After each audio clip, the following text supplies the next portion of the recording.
Sabi mo, kamatayan lang ang makakapaghiwalay sa atin, Anton. Pero bakit ngayong may sakit ako, ikaw pa ang naunang pumatay sa puso ko? Itinapon mo ako na parang basurang walang silbi matapos kong ibigay ang lahat.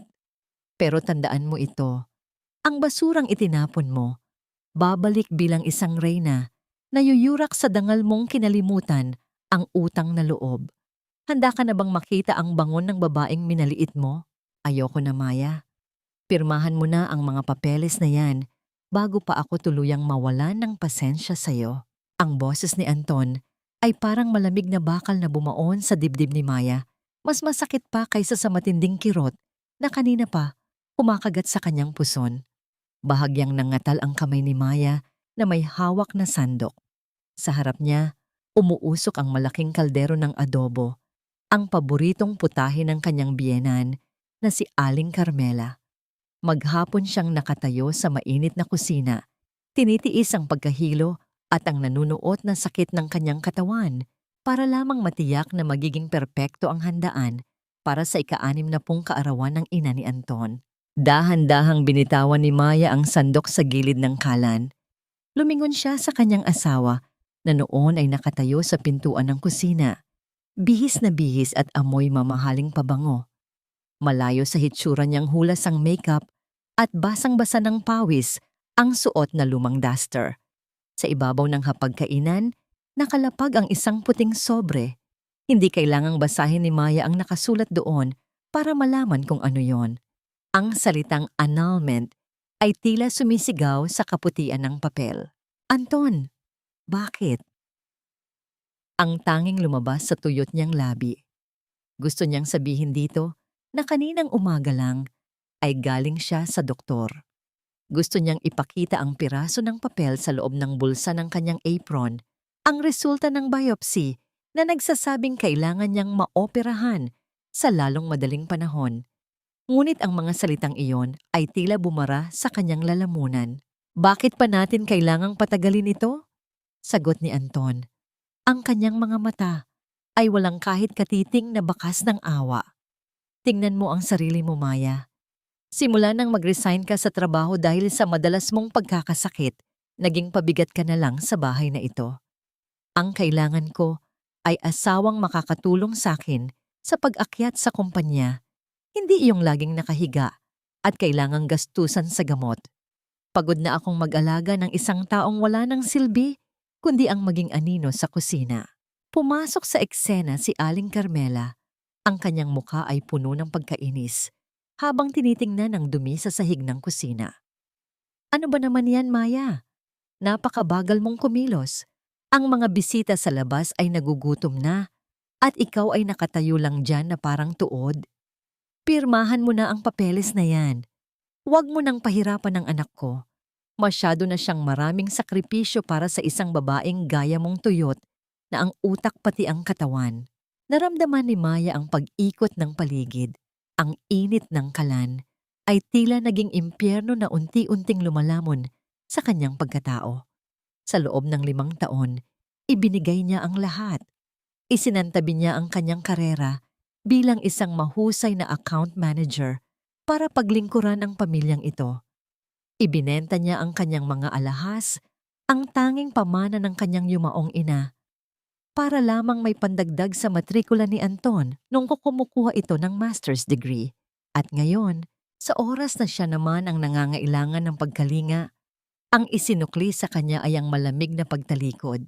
Ang kanyang puso ay tila isang babasaging baso na nahulog sa semento. Nagkapira-piraso, pino, at imposibleng mabuo pa.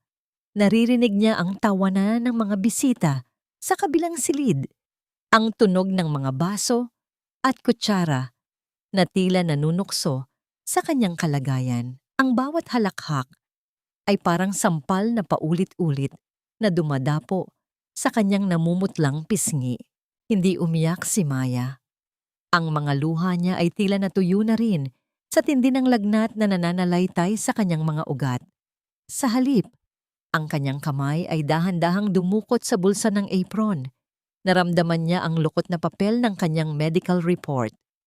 Isang malakas na impulse ang nagsabi sa kanya Naipakita ito kay Anton, na isigaw sa mukha nito na siya ay may sakit at kailangan niya ng tulong. Pero nang makita niya ang pandidiri sa mga mata ng asawa, bigla siyang natauhan. Bakit niya ipagpipilitan ng sarili sa isang taong hindi nakikita ang kanyang halaga? Bakit niya hihilingin ang buhay sa mga taong ang tanging hangad ay makita siyang mamatay sa lungkot?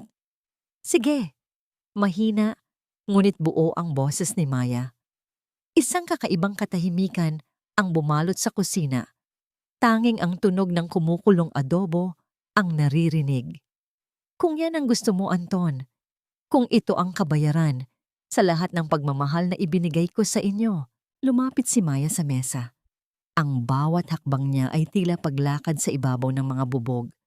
Dinampot niya ang panulat. Sa isang mabilis na galaw, inukit niya ang kanyang pangalan sa ibabaw ng papel.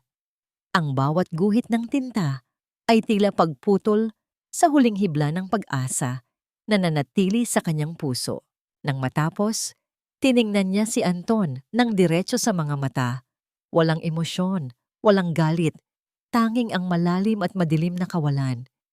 Mula sa sandaling ito, wala ka ng asawang pabigat at wala na rin akong asawang pag-aalaya ng buhay ko. Mabuti naman at naintindihan mo rin, sabi ni Aling Carmela, sabay hablot sa mga papeles. Ngayon, kunin mo na ang mga gamit mo at lumayas ka na bago ka pa makita ng mga bisita. Ayaw naming madungisan ang party ko ng isang taong mukhang pulubi. Lumabas si Maya sa pintuan sa likod ng kusina. Dala-dala lamang ang isang maliit na bag na naglalaman ng kanyang mga dokumento at ilang pirasong damit. Wala siyang pera. Wala siyang matutuluyan. Paglabas niya, sinalubong siya ng isang malakas na buhos ng ulan na tila ba ang langit mismo ay nakikiramay sa kanyang pagbagsak. Ang tubig ulan ay humahalo sa pawis sa kanyang mukha, malamig at malupit. Huminto siya sa gitna ng madilim na kalsada, malayo sa ingay ng bahay na dati niyang itinuring na tahanan. Lumingon siya sa huling pagkakataon sa maliwanag na bintana ng kanilang dining room kung saan nakikita niya ang anino ni Anton na tumatawa kasama ang ibang tao na tila ba walang isang buhay ang kakawasak lang niya. Isang matinding kirot muli ang kumurot sa kanyang loob na naging sanhi ng kanyang pagluhod sa basang semento. Ang medical report na hawak niya ay nabasa na rin ng ulan. Ang mga letra ay unti-unting nabubura. Gaano pa kaya katagal ang itatagal ng isang pusong winasak at isang katawang unti-unti nang kinakain ng sakit? Sa gitna ng dilim at lamig, isang katanungan ang pabalik-balik na umaalingaw-ngaw sa isipan ni Maya. Kung ang kamatayan ay kakatok sa kanyang pinto ngayong gabi, tatanggapin ba niya ito ng may ngiti? O lalaban siya para lamang makitang magbayad ang mga taong kumuha ng lahat sa kanya? Hindi ang lamig ng ulan ang pumatay sa diwa ni Maya sa mga sandaling iyon, kundi ang katotohanan sa bawat patak ng tubig na humahampas sa kanyang balat. Unti-unti ring nabubura ang bakas ng 5 taon niyang buhay. Naglalakad siya sa gilid ng kalsada. Ang kanyang mga paat, bawat hakbang, ay tila binabaon ng mabibigat na kadena ng kawalan ng pag-asa. Ang liwanag ng mga poste ng ilaw ay tila malalabo at sumasayaw sa kanyang paningin, habang ang kirot sa kanyang puson ay gumagapang paitaas. Tila isang laso na dahan-dahang kumikitil sa kanyang hininga. Sa kanto ng kanilang barangay, nakita niya ang ilang anino ng mga kapitbahay na sumisilip sa kanilang mga bintana. Naririnig niya ang mararahas na bulungan na mas matalas pa kaysa sa kidlat na gumuguhit sa kalangitan. Ayan na ang asawa ni Anton, pinalayas na yata talaga, sabi ng isang boses na puno ng mapanghusgang tono. Sabi ni Aling Carmela, baog daw yan at batugan, kaya pala laging may sakit, nagdadahilan lang para hindi makapaglaba.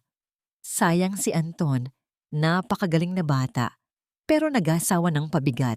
Ang bawat salitang kanyang naririnig ay parang mga maliliit na karayom na tumutusok sa kanyang natitirang dangal. Gusto niyang huminto, gusto niyang sumigaw, at sabihin sa kanila ang totoo. na siya ang bumuhay sa pamilyang yon, na siya ang nagpakapagod habang ang kanilang iniidolong si Anton ay nagpapakasarap. Ngunit wala na siyang lakas. Ang kanyang lalamunan ay tila punong-puno ng tuyong buhangin at ang kanyang dila ay tila naging bato. Tumigil si Maya sa tapat ng isang maliwanag na convenience store.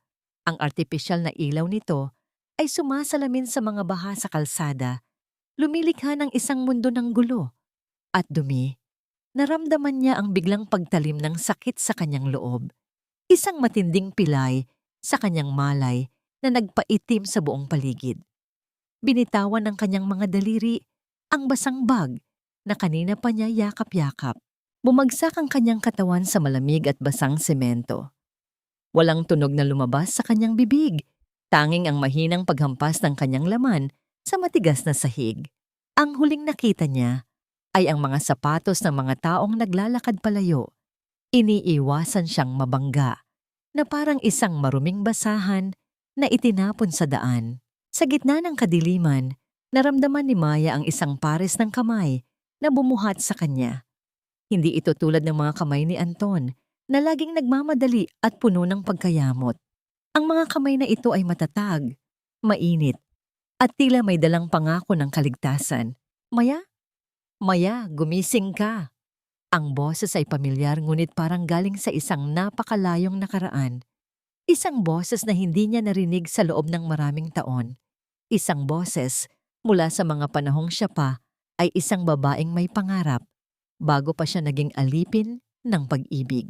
Nang dahan-dahang imulat ni Maya ang kanyang mga mata, ang puting ilaw ng ospital ang sumalubong sa kanya. Ang amoy ng antiseptic at ang mahinang tunog ng mga kagamitang medikal ay tila nagpabalik sa kanya sa realidad. Sa tabi ng kanyang kama, nakaupo ang isang lalaking nakasuit. Ang muka ay bakas ng matinding pag-aalala. Gabriel? Mahinang sambit ni Maya. Ang kanyang boses ay tila isang kalansing ng basag na kampana. Oo, Maya, ako ito. Sagot ni Gabriel. Si Gabriel, ang dati niyang kaklase sa kolehiyo, ang lalaking laging tahimik na sumusuporta sa kanya noon, bago siya nagpakasal kay Anton at tuluyang nawala sa mundo ng mga professional. Nakita kita sa tapat ng store. You were burning with fever and you were bleeding, Maya. Bakit ka nandoon? Nasaan si Anton? Napapikit si Maya ng mariin. Ang banggit sa pangalan ni Anton ay tila isang sariwang sugat na binuhusan ng asin. Wala na si Anton, Gabriel. Wala na ang lahat.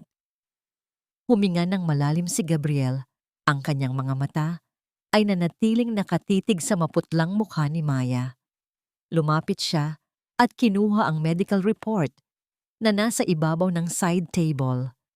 Ang papel na basang-basa at halos hindi na mabasa, ngunit sapat na para malaman ang katotohanan. I checked your records, Maya. Alam ko ang tungkol sa kondisyon mo at kung paano ka tinalikuran ng pamilyang iyon matapos mong ibigay ang lahat sa kanila. Matigas ang tono ni Gabriel. May halong galit. Hindi para kay Maya, kundi para sa mga taong nanakit sa kanya. 5 taon, Maya, dagdag niya. Mas mabigat ang bawat salita. 5 taon mong isinantabi ang sarili mo para sa isang taong hindi man lang marunong lumingon sa mga sakripisyong ginawa mo. Hindi nakasagot si Maya. Ang mga luha na kanina pa niya pinipigilan ay dahan-dahang umagos, bumabasa sa malinis na unan ng ospital. Hindi kita ililigtas dahil lang sa awa, Maya. Pagpapatuloy ni Gabriel, ang kanyang boses ay naging seryoso at puno ng awtoridad. Ililigtas kita dahil alam ko kung sino ka talaga bago ka naging anino ni Anton. Ang talino mo, ang galing mo. Kailangan yun ng kumpanya ko. I have a mission for you. It's a dying project, a mess that no one wants to touch. If you can fix it, I will give you the power to look down on everyone who stepped on you today. Tumingin si Maya kay Gabriel. Sa loob ng kanyang nanghihinang katawan, isang maliit na kislap ng galit ang nagsimulang mag-alab. Isang apoy na matagal nang pinatay ng panunupil ni Aling Carmela at ng panlalamig ni Anton. Handa ka na bang bumangon, Maya? Tanong ni Gabriel. Ang kanyang kamay ay nakalahad sa harap ng babae. O hahayaan mo na lang na maging tama sila, na ikaw ay isang pabigat na wala ng silbi. Naramdaman ni Maya ang pagtibok ng kanyang puso, hindi dahil sa takot, kundi dahil sa isang desisyong magbabago sa kanyang tadhana. Ngunit sa gitna ng pag-asang ito, isang anino ang dumaan sa pintuan ng silid, isang pamilyar na bulto na tila kanina pa nakikinig sa kanilang usapan. Sino ang taong iyon? At ano ang balak niyang gawin sa muling pag-usbong ng babaeng akala nila ay tuluyan na nilang napatay? Ang bawat hininga ni Maya ay tila isang pakikipaglaban sa libu-libong maliliit na patalim sa loob ng kanyang baga. Ang amoy ng gamot at ang puting kisame ng ospital ay nagsilbing saksi sa kanyang panibagong simula. Isang simula na hindi niya hiniling, ngunit kailangan niyang tanggapin. Huwag mong isipin na ang pagtulong ko sa iyo ay isang limos, Maya. Utang ito na kailangan mong bayaran ng iyong talino at panahon. Ang boses ni Gabriel ay walang halong emosyon habang inilalapag niya ang isang makapal na folder sa ibabaw ng kumot ni Maya. Tiningnan ni Maya ang folder. Ang pamagat nito ay tungkol sa isang naluluging real estate project sa labas ng Maynila. Isang proyektong itinuturing na sumpa sa loob ng kumpanya ni Gabriel. Ang irony ay tila isang mapait na biro ng tadhana. Isang babaeng itinuring na salot at walang silbi ng sarili niyang asawa. Ngayon ay inaatasan na magligtas ng isang proyektong itinuturing ding basura ng lahat. Naramdaman ni Maya ang panginginig ng kanyang mga daliri habang binubuklat ang mga pahina. Sa loob ng 5 taon, ang tanging binabasa niya ay mga resipe, listahan ng grocery at ang mga bill na palaging inirereklamo ni Anton. Ngayon, ang mga numero at graph na nasa harap niya ay tila mga estrangherong bumubulong ng isang nakalimutang wika. Ang kanyang puso ay kumaba ng malakas, hindi dahil sa takot sa trabaho, kundi sa takot na baka totoo ang sinabi ni Anton. Baka nga wala na siyang silbi. May tumor ako, Gabriel. Mahinang simula ni Maya, hindi tumitingin sa lalaki. Baka mamatay ako bago ko pa matapos ang unang pahina ng ulat na ito. Kung ganoon, siguraduhin mong mamamatay kang lumalaban, hindi nagmamakaawa sa mga taong sumuko na sayo. Sagot ni Gabriel. Tumayo siya at naglakad patungo sa bintana. Tinitingnan ang abalang kalsada sa ibaba. Ang operasyon mo ay nakatakda na sa susunod na linggo. Pagkatapos nyon, meron kang 3 buwan para patunayan na mali ang lahat ng taong humuhusga sa'yo. Kasama na ako roon. Habang pilit na pinapakalma ni Maya ang kanyang sarili, biglang tumunog ang kanyang lumang cellphone sa side table. Ang screen ay basag, ngunit malinaw na nababasa ang pangalang tumatawag. Anton. Saglit na huminto ang paghinga ni Maya. Ang pangalang iyon na dati ay nagbibigay sa kanya ng init, ngayon ay tila isang malamig na kamay na sumasakal sa kanyang leeg. Pinindot niya ang answer button. Ang kanyang kamay ay nanginginig ng hindi niya mapigilan. Maya, nasaan ka na bang babae ka? Ang boses ni Anton ay puno ng galit at walang bakas ng pag-aalala. Nakalimutan mo yatang iwan ang susi ng vault ni nanay bago ka lumayas. At yung singsing na binigay ko sa iyo noong kasal, nasaan na? Sabi ni nanay, ginto raw yon at kailangan naming ibenta para pandagdag sa handaan kagabi dahil kulang ang iniwan mong pagkain. Ang bawat salitang lumalabas sa bibig ni Anton ay tila isang lason na dahan-dahang pumapatay sa huling piraso ng pag-ibig na itinago ni Maya sa isang sulok ng kanyang puso. Wala itong tinanong tungkol sa kanyang kalagayan. Walang pakialam kung nasaan siya sa gitna ng bagyo. Ang tanging mahalaga ay ang mga material na bagay na maaari pa nilang mapakinabangan mula sa kanya. Wala na sa akin ang singsing, Anton, sabi ni Maya. Ang kanyang boses ay malamig at tila nanggagaling sa kailaliman ng isang kuweba. Itinapon ko na yon sa baha kagabi. kasabay ng lahat ng ala-ala mo. Ano? Napakawalang kwenta mo talaga. Sigaw ni Anton sa kabilang linya. Pati ba naman huling pakinabang sa'yo? Sinayang mo pa? Wag na wag kang babalik dito, Maya.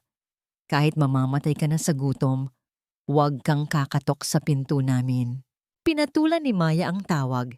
Ibinaling niya ang kanyang paningin sa folder na binigay ni Gabriel. Ang sakit sa kanyang katawan ay tila naging isang matalim na determinasyon. Kung ang pamilyang yon ay itinuring siyang isang kagamitang wala ng silbi, ipapakita niya sa kanila na siya ay isang brilyanteng hindi nila kailanman kayang maabot. Gabriel! Tawag ni Maya sa lalaking nananatiling nakatalikod sa kanya. Bakit? Bakit?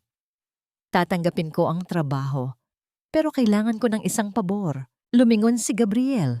Ang isang kilay ay nakataas sa pagtataka. Ano yun? Gusto kong mamatay ang dating Maya sa loob ng operating room na yon. At kapag nagising ako, gusto kong ang tanging makita ng mundo ay ang babaeng kailanman ay hindi na nila muling mayayapakan. Isang maliit na ngiti ang sumilay sa mga labi ni Gabriel, isang nangiti ng pagkilala. Kasunduan. Habang papalabas si Gabriel sa silid, muli siyang huminto sa pinto. Tandaan mo, Maya, ang pinakamasakit na paghihiganti ay hindi ang pananakit sa kaaway, kundi ang pagiging masaya at matagumpay sa harap ng kanilang pagbagsak. Naiwang mag-isa si Maya sa loob ng tahimik na silid. Dinampot niya ang panulat at sinimulang markahan ang mga ulat sa folder. Ngunit sa labas ng kanyang silid, ang taong kanina pa nakikinig ay dahan-dahang umalis. Bit-bit ang isang impormasyong maaaring sumira sa lahat ng plano ni Maya bago pa man ito magsimula. Sino ang nagpadala sa taong yon? At ano ang koneksyon niya sa nakaraan ni Gabriel na hindi alam ni Maya? Ang bawat hibla ng buhok na nahuhulog sa sahig ay tila mga piraso ng lumang pagkatao ni Maya na pinuputol at itinatapon. Sa loob ng maliit na salon malapit sa ospital, pinagmamasdan niya sa malaking salamin ang pagbabago ng kanyang anyo. Ang mahabang buhok na dati ay pinagmamalaki ni Anton dahil gusto nito ang hitsura ng isang masunuring asawa ay wala na. Ngayon, ang nakikita niya ay isang babaeng may matapang na mga mata, maikling buhok na hanggang balikat at isang mukhang hindi na mababakas ang bakas ng mga luhang tumulo noong gabing pinalayas siya. 3 buwan ang mabilis na lumipas matapos ang kanyang operasyon. Ang peklat sa kanyang katawan ay naghilom na, ngunit ang peklat sa kanyang puso ay nagsilbing gasolina para sa kanyang bagong buhay. Suot ang isang maperpektong lapat na navy blue suit, pumasok si Maya sa sikat na gusali ng kumpanya ni Gabriel. Ang bawat pagtama ng takong ng kanyang sapatos sa makinis na marmol na sahig ay tila isang martilyo na nagpapahayag ng kanyang presensya. Hindi na siya ang babaeng amoy atsuete at bawang. Ngayon, ang kanyang boses ay puno ng awtoridad habang binabati ang mga empleyadong nakatingin sa kanya ng may pagtataka. Sino siya? Naririnig niyang bulong ng isang sekretarya. Balita ko, siya ang bagong hahawak sa Emerald Heights Project. Ang tapang niya, ha? Alam naman nating lahat na malulugi na ang proyektong iyon. Hindi lumingon si Maya. Sa halip, mas itinaas niya ang kanyang noo. Dumiretso siya sa boardroom kung saan naghihintay ang mga board members at ang isang mapagmataas na investor na si Mr. Salazar. Si Mr. Salazar ay kilala sa pagiging misogynist, isang lalaking naniniwalang ang lugar ng mga babae ay sa bahay lamang, katulad ng paniniwala ni Anton. So, ito ba ang ipinagmamalaki mong milagro, Gabriel? Pangungutya ni Mr. Salazar habang tinitingnan si Maya mula ulo hanggang paa. Isang babaeng walang karanasan sa real estate? Baka naman mas bagay siya sa pag-aayos ng mga bulaklak sa lobby kaysa sa pag-aayos ng mga milyon-milyong kontrata. Naramdaman ni Maya ang pamilyar na kurot ng galit, ngunit sa halip na yumuko, ay naglakad siya patungo sa unahan at inilapag ang kanyang tablet. Sa screen ay lumabas ang mga detalyadong graph at market analysis na siya mismo ang gumawa sa loob ng mga gabing hindi siya nakatulog dahil sa pag-aaral. Mr. Salazar, sa loob ng 5 taon, naging eksperto ako sa pamamahala ng isang budget na halos wala habang pinapakain ang isang pamilyang walang ginawa kundi ubusin ang yaman ko. Simula ni Maya, ang kanyang boses ay kalmado ngunit may talim. Kung kaya kong patakbuhin ang isang tahanan sa gitna ng krisis, ang Emerald Heights project ay magiging madali na lang.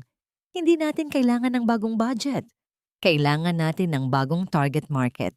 At narito ang plano kung paano natin mababawi ang nawalang investment sa loob ng 6 na buwan. Habang nagsasalita si Maya, ang silid ay binalot ng matinding katahimikan. Ang kanyang bawat punto ay tila isang bala na tumatama sa gitna ng problema. Si Gabriel na nakaupo sa dulo ng mesa ay nakatingin sa kanya ng may lihim na paghanga. Nakikita niya ang dating Maya, ang matalinong estudyanteng nakilala niya noon, na muling nabubuhay at mas nagiging maningning. Nang matapos ang presentasyon, si Mr. Salazar mismo ang unang tumayo para makipagkamay. I apologize, Miss Maya. I stand corrected. You are not just a housewife, you are a strategist. Paglabas ni Maya sa boardroom, tila gumaan ang kanyang pakiramdam. Ito ang unang pagkakataon na naramdaman niyang muli ang kanyang halaga. Ngunit nang bumalik siya sa kanyang bagong opisina, isang bagay ang agad na kumuha ng kanyang atensyon. Isang puting sobre ang nakapatong sa ibabaw ng kanyang mesa. Walang pangalan ang nagpadala. Dahan-dahan niyang binuksan ang sobre. Ang kanyang hininga ay tila naging yelo nang makita ang nilalaman nito. Mga litrato. Iyon. Litrato ni Anton na masayang nakikipagtawanan sa isang magandang babae sa isang mamahaling restaurant. Ngunit hindi iyon ang nakakagimbal. Sa likod ng litrato, may nakasulat na mensahe gamit ang pulang tinta. Huwag kang masyadong magpakasaya, Maya. Ang tagumpay mo ay hiram lang, pero ang pagbagsak mo ay nakaplano na. Nanginginig ang mga kamay ni Maya habang tinititigan ang litrato ni Anton. Sino ang nagpapadala nito? At bakit tila binabantayan ang bawat galaw niya? Sa kabila ng kanyang tagumpay sa trabaho, naramdaman ni Maya na ang madilim na anino ng kanyang nakaraan ay hindi pa rin siya tinatantanan. At ang mas malalang tanong, may kinalaman ba si Gabriel sa mga litratong ito? Utang mo sa amin ang bawat butil ng kanin na kinain mo sa loob ng 5 taon, Maya. Huwag kang magmalinis, dahil kung hindi dahil sa amin, baka nabulok ka na sa kalsada. Ang boses na yon ay tila isang matalas na kuko na kumakalmot sa balat ni Maya. Hindi niya kailangang lumingon para malaman kung sino ang nangahas na pumasok sa lobby ng kumpanya at gumawa ng eksena. Si Aling Carmela. Ang kanyang dating biyena na dati ay sapat na ang isang tingin para mapatungo siya sa takot, ngayon ay nakatayo sa gitna ng makintab na semento, suot ang isang kupas na duster at bitbit ang isang plastic na bag na tila puno ng mga basura. Dahan-dahang humarap si Maya. Ang kanyang mukha ay tila isang pader ng yelo. Walang emosyon, walang takot. Ang bawat butil ng kanin na sinasabi niyo, Aling Carmela, ay binayaran ko ng dugo at pawis. Huwag nating kalimutan kung sino ang naglalako ng kakanin tuwing madaling araw para lang may pambili kayo ng gamot sa rayuman ninyo. Nagulat ang matanda sa sagot ni Maya. Sanay siya sa isang mayang yumuyuko, isang mayang humihingi ng tawad kahit wala siyang kasalanan. Aba, at natuto ka na ring sumagot ngayon. Porket nakatapak ka lang sa aircon at nakasuot ng magandang damit, akala mo kung sino ka na. May sakit si Anton, Maya. Nawalan siya ng trabaho dahil sa iskandalong ginawa mo sa kanila at ngayon ay wala kaming pambayad sa kuryente. Utang na loob naman, magbigay ka ng kahit kaunti. Narinig ni Maya ang mahihinang bulungan ng mga empleyadong dumadaan. Ang utang na loob, ang mahiwagang salita na ginagamit ng mga mapanupil para itali ang mga taong may mabuting puso. Sa kulturang kinalakihan niya, ang tumanggi sa pamilya ay itinuturing na isang malaking kasalanan. Ngunit ang pusong dati ay marupok, ngayon ay tila bakal na pinatigas ng apoy. Utang na loob, mahinang ulit ni Maya habang naglalakad siya palapit sa matanda. Ang bawat hakbang niya ay puno ng bigat. Nasaan ang utang na loob niyo noong gabing nagmamakaawa akong manatili dahil may sakit ako? Nasaan ang utang na loob ni Anton nung ninakawan niya ako ng dangal sa harap ng mga bisita niyo? Iba iyon! Asawa ka niya, tungkulin mong magtiis. Sigaw ni Aling Carmela, sabay hablot sa braso ni Maya. Ang kanyang mga kuko ay bumaon sa mamahaling tela ng suit ni Maya. Magbigay ka ng pera o isisigaw ko sa lahat ng tao dito kung anong klaseng masamang babae ka. Sa sandaling iyon, isang malakas na tunog ng pagbukas ng elevator ang umalingaw-ngaw sa lobby. Lumabas si Gabriel, ang kanyang muka ay madilim at tila nagbababala ng isang unos. Hindi siya sumigaw, ngunit ang presensya niya ay sapat na para patahimikin ang buong paligid. Security! Ang malamig na utos ni Gabriel. Ilabas ang babaeng ito at siguraduhin ninyong hindi na siya muling makakatapak sa pag-aari ko. Sino ka ba? Huwag mo akong hawakan! Pagmamaktol ni Aling Carmela habang pinalilibutan siya ng mga guwardiya. Maya, hindi pa tayo tapos. Babalik ako at sisiguraduhin kong malalaman ng buong mundo ang baho mo. Nang tuluyang mailabas ang matanda, naiwang nakatayo si Maya sa gitna ng labi, nanginginig ang kanyang mga balikat. Hindi dahil sa takot, kundi dahil sa matinding pagod ng kanyang kaluluwa. Naramdaman niya ang isang mainit na palad na pumatong sa kanyang likod. Si Gabriel. Ayos ka lang ba? Tanong ni Gabriel, ang kanyang boses ay naging malumanay, malayo sa awtoridad na ipinakita niya kanina. Akala ko malaya na ako sa kanila. Bulong ni Maya habang tinititigan ang kanyang mga kamay na hindi pa rin tumitigil sa panginginig. Pero tila isang sumpa ang kanilang mga boses na palaging sumusunod sa akin. Ang mga anino ay sumusunod lamang sa mga taong tumatalikod sa liwanag, Maya. Sagot ni Gabriel. Tumingin siya ng diretso sa mga mata ni Maya. Huwag mong hayaang hilahin kanila pabalik sa putikan. Ikaw na ang may hawak ng renda ng buhay mo ngayon.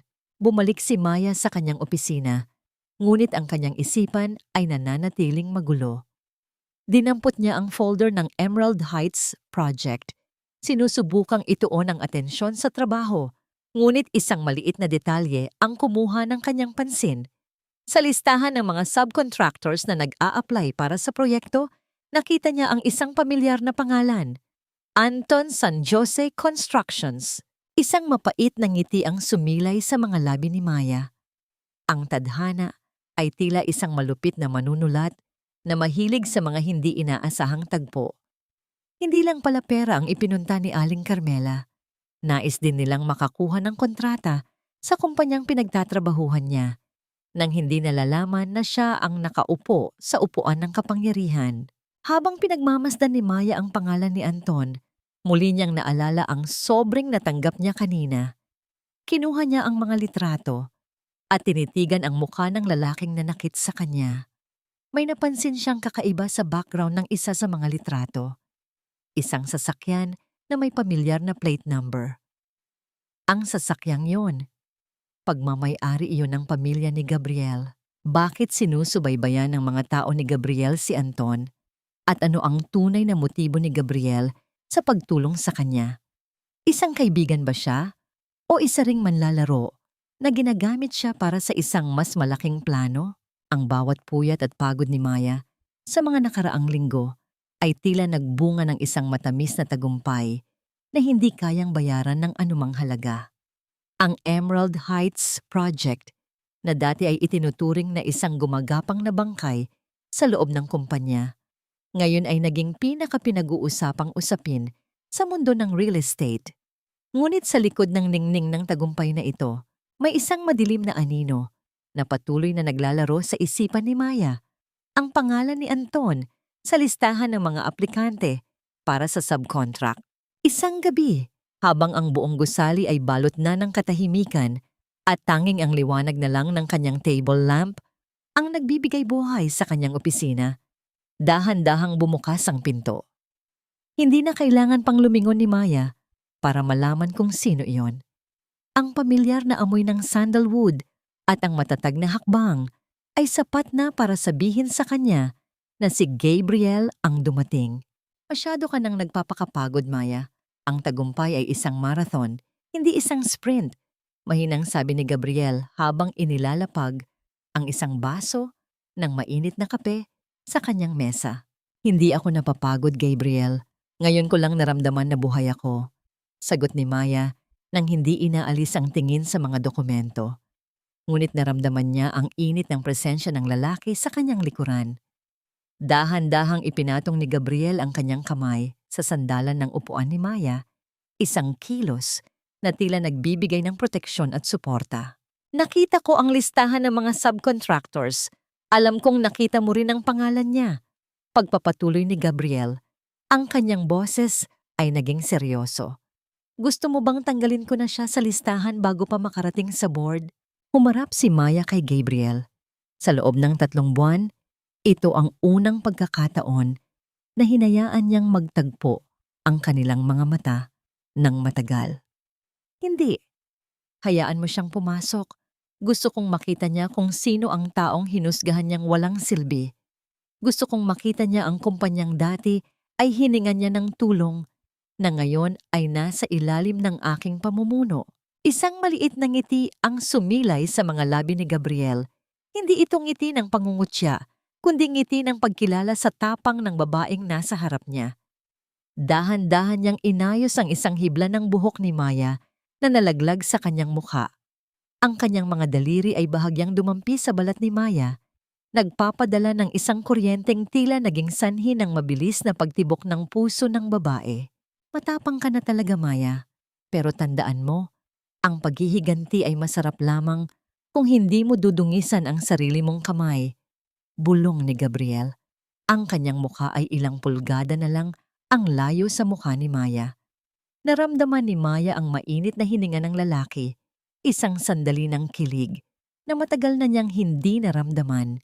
Isang pakiramdam na akala niya ay namatay na kasama ng kanyang nakaraan. Tumayo si Maya, sinusubukang ibalik ang kanyang profesional na anyo. Gabriel, may itatanong ako sa iyo. Ang sasakyan sa mga litratong natanggap ko. Plate number niyo yon. Bakit mo sinusundan si Anton? Bahagyang nagbago ang ekspresyon ni Gabriel, ngunit mabilis din itong bumalik sa dati. Binabantayan ko ang mga banta sa iyo, Maya. Hindi lang si Anton ang kalaban mo rito. Ang mundo ng negosyo ay puno ng mga buwaya at ayaw kong maging biktima ka muli. Iyon lang ba talaga ang dahilan? Tanong ni Maya. Ang kanyang mga mata ay tila naghahanap ng katotohanan. Sapat na ang dahilan na mahalaga ka sa akin at sa kumpanyang ito. Sagot ni Gabriel bago tumalikod at lumabas ng silid. Naiwang mag-isa si Maya. Ang kanyang puso ay naguguluhan. Mahalaga? Sa anong paraan? Bilang isang empleyado? O higit pa roon? Kinabukasan, ang araw ng presentasyon ng mga subcontractors ay dumating. Sa loob ng boardroom, nakaupo si Maya sa gitna, napaliligiran ng mga board members. Nang bumukas ang pinto, pumasok ang mga kinatawan ng mga aplikante. At doon, sa dulo ng pila, nakatayo si Anton. Suot ang kanyang pinakamagandang barong na tila lumana at hindi na maperpektong lapat sa kanyang katawan. Mukhang pagod at hulas si Anton. Nang mag-angat siya ng tingin at makita ang babaeng nakaupo sa gitna ng mesa. Ang babaeng may maikling buhok, suot ang isang mamahaling puting blazer at may aura ng isang reyna. Tila nakakita siya ng isang multo. Maya? Ang tanging lumabas sa nanginginig na labi ni Anton. Ang folder na hawak niya ay muntik nang mahulog sa sahig. Mr. San Jose? Malamig na bati ni Maya. Walang bakas ng pagkakakilala sa kanyang boses. Nandito tayo para sa negosyo, hindi para sa mga personal na alaala. Maari mo na bang simulan ang iyong presentasyon? Mayroon ka lamang 5 minuto. Ang buong silid ay binalot ng isang nakabibinging katahimikan habang pinapanood ng lahat ang dating makapangyarihang si Anton na ngayon ay nagmumukhang isang batang nawawala sa harap ng kanyang dating asawa.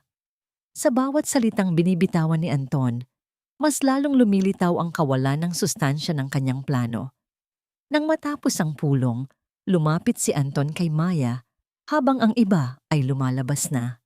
Maya, please, kailangan namin ang kontratang ito.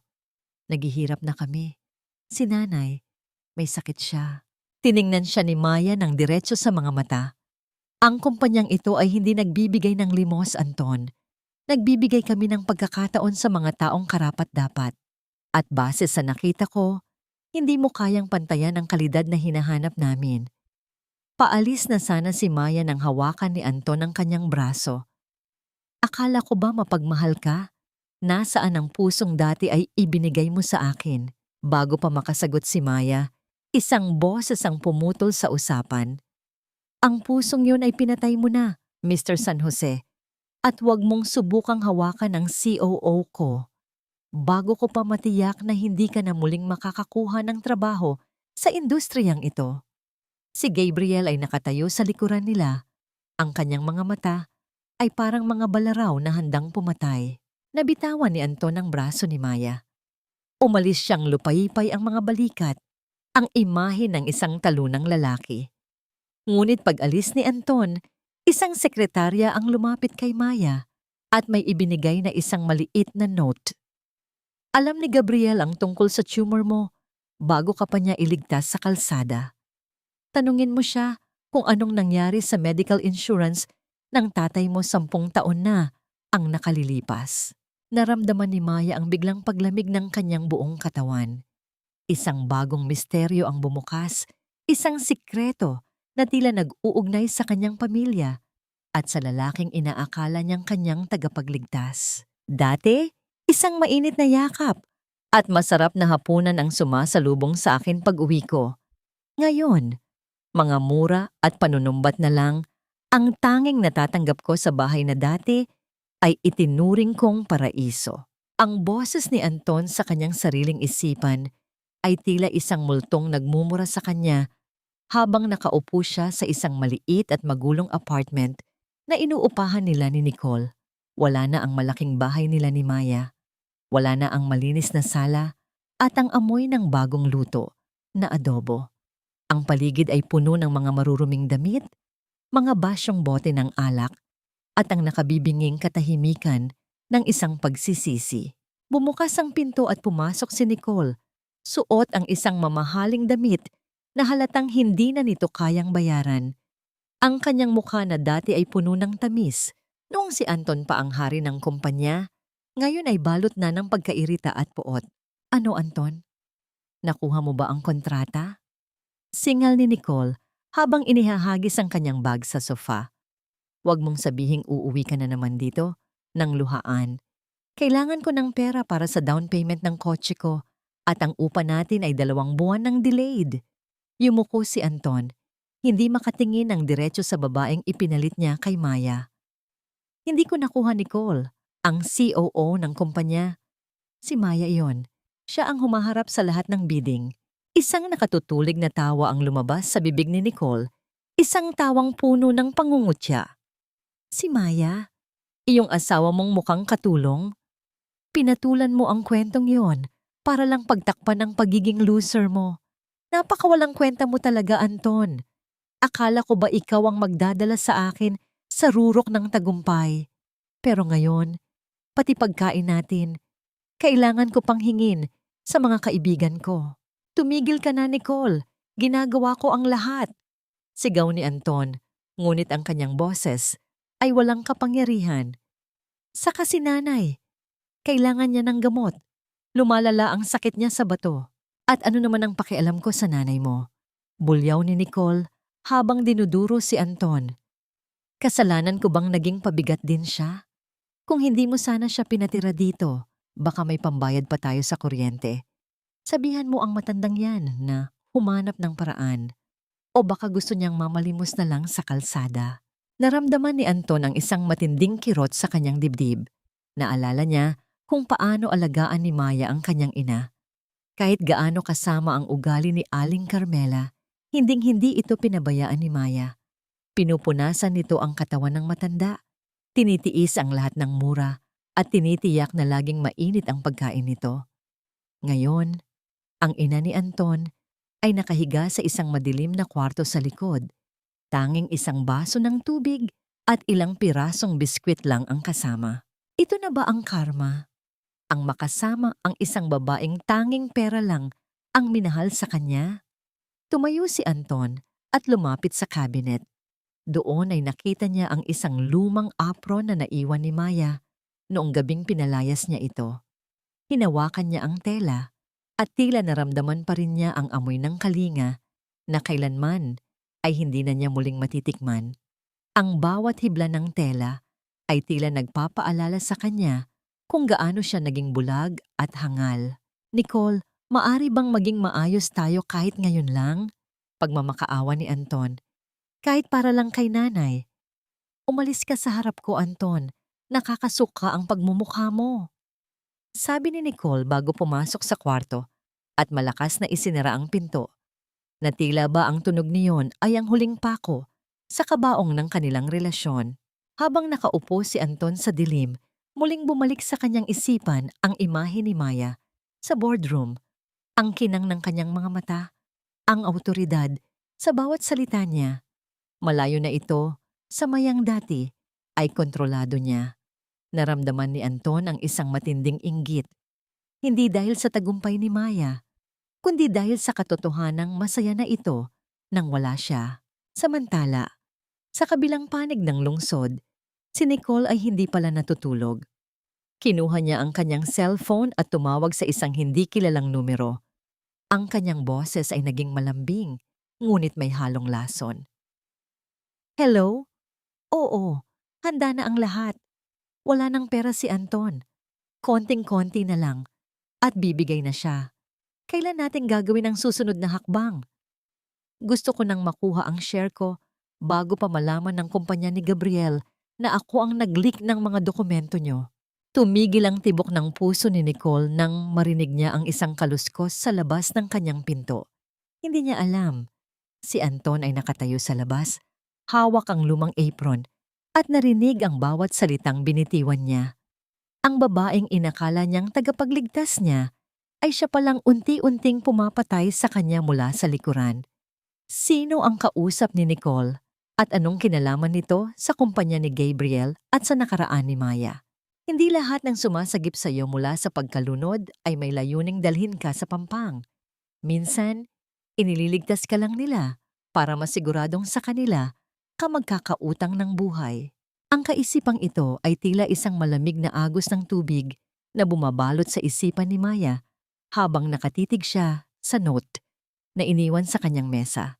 10 taon na ang nakalilipas mula nang pumanaw ang kanyang ama dahil sa sakit sa puso. Tandang-tanda pa ni Maya ang gabi kung kailan halos lumuhod ang kanyang ina sa harap ng insurance company dahil hindi maklaim ang perang pampagamot. Ang dahilan nila noon, may technical na problema sa mga dokumento. Ang pamilya nila ay nalubog sa utang at iyon ang naging simula ng kanyang pagtitiis at pagpapakababa. Ngayon, ang pangalan ni Gabriel ay nakaugnay sa madilim na bahagi ng kanyang nakaraan. Si Gabriel ba ang dahilan kung bakit nawala ang lahat sa kanila noon? Miss Maya, handa na po ang sasakyan. Oras na para sa inspeksyon sa Greenfield Branch. Ang boses ng kanyang sekretarya na si Sarah ang bumasag sa kanyang malalim na pag-iisip. Huminga ng malalim si Maya. Pinilit niyang itago ang liham sa loob ng kanyang bag. Kailangan niyang maging matatag. Ngayong araw, babalik siya sa branch kung saan nagtatrabaho si Anton bilang isang maliit na supervisor. Ito ang lugar kung saan madalas siyang pumunta noon para dalhan si Anton ng tanghalian, kung saan madalas siyang ipahiya ni Anton sa harap ng mga katrabaho nito dahil sa suot niyang luma at kupas na damit. Habang bumabaybay ang sasakyan sa pamilyar na kalsada, naramdaman ni Maya ang paghigpit ng kanyang dibdib. Sa tabi niya ay nakaupo si Gabriel, tahimik na nagbabasa ng mga ulat. Ang kanyang presensya ay tila isang pader na nagbibigay ng seguridad. Ngunit ngayon, ang pader na yon ay tila may mga bitak na hindi niya mapaliwanag. Masyado kang tahimik, Maya. Puna ni Gabriel nang hindi inaalis ang tingin sa binabasa. Kinakabahan ka ba dahil makikita mo uli siya? Hindi ka ba ang nararamdaman ko, Gabriel? Sagot ni Maya, pilit na pinapatatag ang boses. Kundi pagtataka.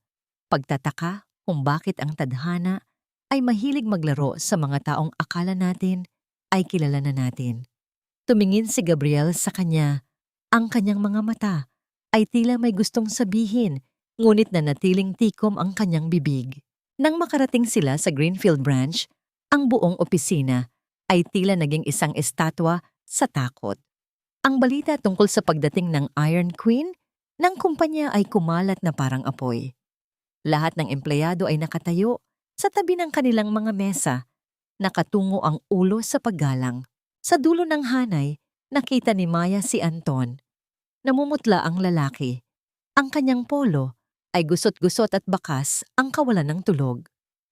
Nang magtagpo ang kanilang mga mata, mabilis na iniwas ni Anton ang kanyang paningin. Hindi na ito ang mapagmataas na lalaking nanumbat sa kanya sa kusina. Ito ay isang lalaking tila dinurog ng sarili niyang mga pagkakamali. Nagsimula ang inspeksyon. Maingat na tiningnan ni Maya ang bawat dokumento, ang bawat sulok ng opisina.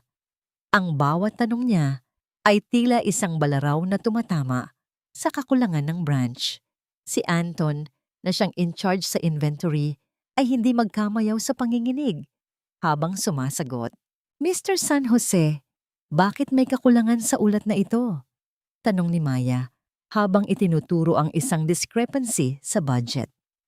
Ang perang ito ay dapat na inilaan sa maintenance, ngunit tila napunta sa isang personal na account.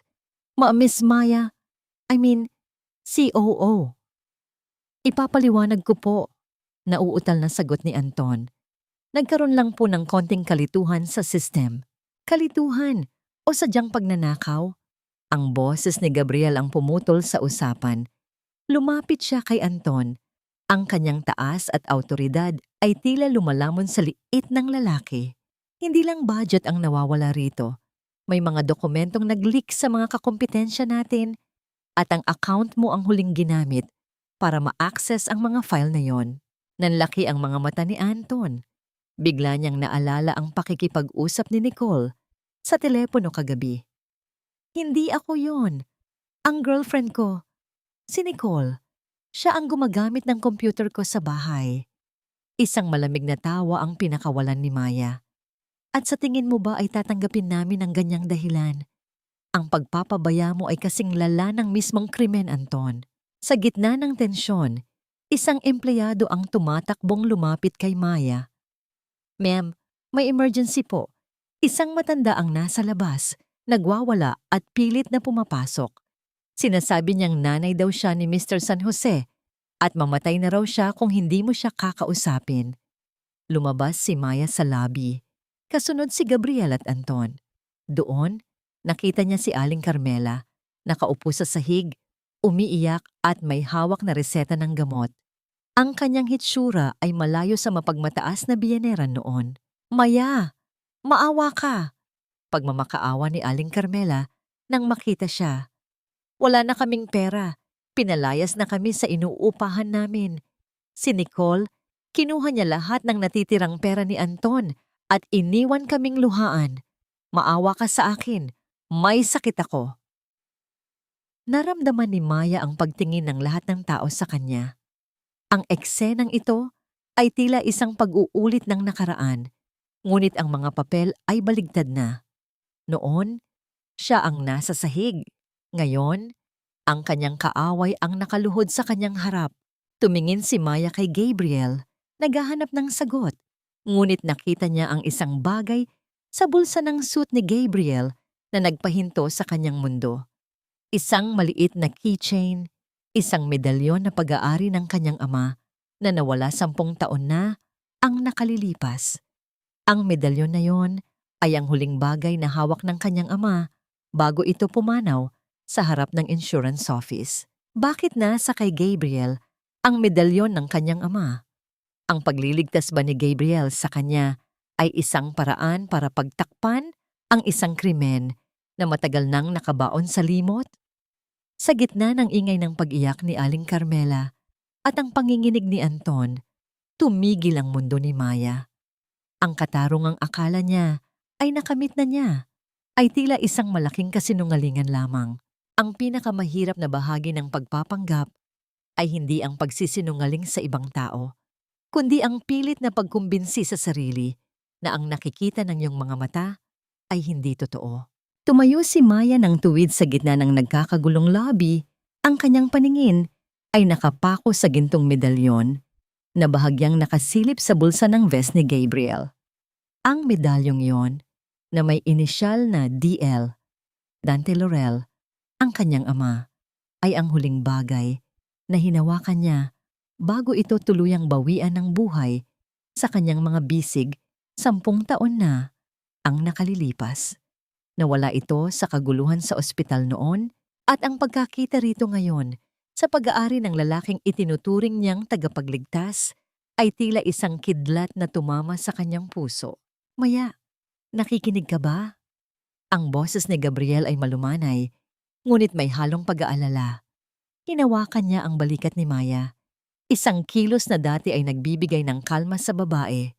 Ngunit ngayon ay tila nagdulot ng isang matinding panginginig sa kanyang buong katawan. Dahan-dahang inialis ni Maya ang kanyang balikat. Tumingin siya kay Anton na nakaluhod pa rin at kay Aling Carmela na patuloy sa pag-atungal sa sahig. Ang lahat ng tao sa lobby ay nakatingin, naghihintay ng kanyang hatol. Dalhin sila sa conference room. Ang malamig na utos ni Maya. Ayaw kong madungisan ang imahe ng kumpanya dahil sa isang pamilyang hindi marunong mahiya. Sa loob ng tahimik at malamig na conference room, ang pagkakaiba ng kanilang kalagayan ay mas lalong naging malinaw. Si Maya ay nakaupo sa dulo ng mahabang mesa na paliligiran ng mga bodyguard at ni Gabriel. Sa harap niya, sina Anton at Aling Carmela ay tila mga basang sisiw, nanginginig at hindi makatingin ng diretsyo. Maya anak, huwag mo naman kaming ganyanin. Simula ni Aling Carmela, ang kanyang boses ay nanginginig sa takot. Kahit anong mangyari, nanay mo pa rin ako sa mata ng Diyos. Hindi mo ba naaalala ang lahat ng pinagsamahan natin? Ang naaalala ko, Aling Carmela, ay ang gabing pinalayas niyo ako sa gitna ng bagyo habang ako ay may sakit. Sagot ni Maya. Ang kanyang boses ay tila isang talim ng kutsilyo na humihiwa sa hangin. Ang naaalala ko ay ang bawat mura at panlalait na ipinakain niyo sa akin sa loob ng 5 taon. Sa mata ng Diyos, Aling Carmela, ang ginawa niyo sa akin ay isang krimen, hindi isang pagkukulang. Maya, please, si Nicole ang may gawa ng lahat. Sigaw ni Anton, pilit na lumalapit sa mesa. Siya ang nagnakaw ng pera. Siya ang nag-leak ng documents. Niloko niya ako. Ikaw lang ang mahal ko, Maya. Nagkamali lang ako. Nabigla lang ako noon. Nabigla? Isang mapait na tawa ang pinakawalan ni Maya. 5 taon kang nabigla, Anton. 5 taon mong hinayaan ang nanay mo na tratuhin akong parang hayop. Huwag mo akong lokohin. Hindi mo ako mahal. Ang mahal mo ay ang serbisyong libre na ibinigay ko sa iyo. Tumayo si Gabriel at inilapag ang isang makapal na dokumento sa harap ni Anton. Dahil sa kapabayaan mo, Mr. San Jose, ang Greenfield branch ay nalugi ng milyong-milyon. Bukod sa pagpapatalsik sa iyo, ang kumpanya ay magsasampa ng kasong sibil at kriminal laban sa iyo at sa kasabwat mong si Nicole. At ang bahay na tinitirhan nyo, ito ay nakapangalan na sa kumpanya. Dahil sa mga hindi nabayarang utang ni Nicole, gamit ang iyong pirma, nanlaki ang mga mata ni Anton. Ang huling piraso ng kanyang mundo ay tuluyan ng gumuho. Anong mangyayari sa amin? Saan kami titira? Iyan ay hindi ko na problema, sabi ni Maya habang tumatayo. Noong itinapon niyo ako sa kalsada, hindi niyo tinanong kung saan ako matutulog. Ngayon, mararanasan niyo ang lamig ng mundong itinuro niyo sa akin. Security, ilabas na sila. Utos ni Gabriel. Habang hinihila ng mga gwardiya sina Anton at Aling Carmela palabas, ang kanilang mga pagsusumamo ay unti-unting humina hanggang sa muling binalot ng katahimikan ang silid. Naiwang mag-isa sina Maya at Gabriel. Hinarap ni Maya si Gabriel. Ang kanyang puso ay tumitibok ng mabilis, tila isang tambol na nagbababala ng digmaan. Gabriel, may gusto akong makita. Ano yon, Maya? Tanong ni Gabriel. Ang kanyang ekspresyon ay nanatiling kalmado, ngunit may kakaibang kinang sa kanyang mga mata.